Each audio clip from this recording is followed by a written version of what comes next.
Dear Tim and Moby, why is the sun so hot? From Arthur P. The sun is actually a star, the closest one to Earth. That's why it looks so much bigger and brighter than the stars we see at night. Those other stars appear tiny because they're so much farther away. Even though the sun's closer, it's still 150 million kilometers from Earth. If it can burn our skin from that distance, imagine how hot it is up close.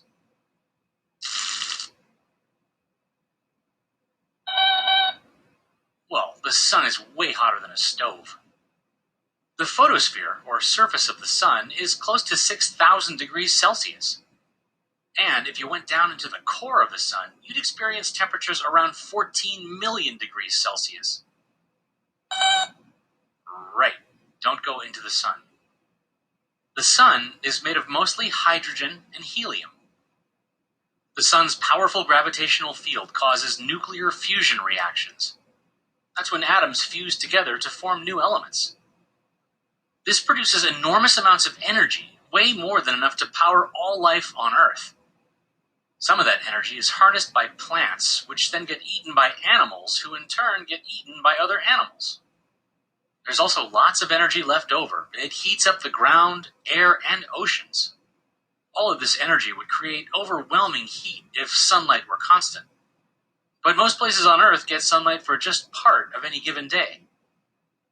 That's because Earth spins like a top, and only about half the planet can face the sun at any time.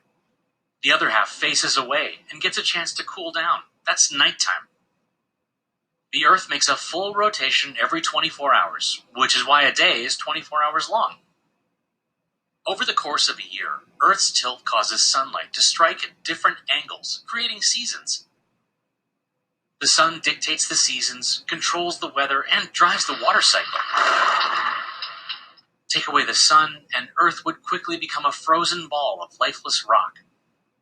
We're also lucky that Earth is just the right distance from the sun. A little closer, and all our life-sustaining water would boil away into space. A little farther, and it would all freeze solid.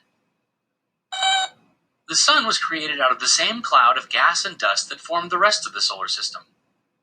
This cloud probably came from an old star that exploded at the end of its life, as stars sometimes do.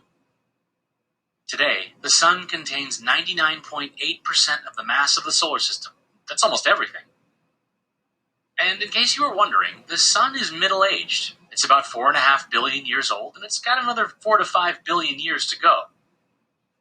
At the end of its life, the sun will expand into a red giant. That's the first phase of a star's death, when it's run out of hydrogen fuel. It'll reach all the way out to where Earth is now, and then throw off its outer layers as a planetary nebula. These days, the sun is a very active place because of its gigantic electromagnetic field. Enormous jets of burning gas called prominences can erupt thousands of miles into space. And strange dark patches called sunspots appear on the sun's surface. Sunspots, as well as other solar activity, seem to follow an 11-year cycle. The sun's atmosphere, or corona, can be seen during an eclipse. Which reminds me, don't ever look directly at the sun. Powerful solar radiation can blind you for good, and no one wants that. Likewise, you should wear sunblock when you go outside for long periods.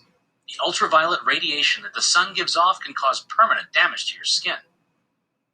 So, respect the sun. Love the sun. You don't have to take care of the sun. It does fine on its own.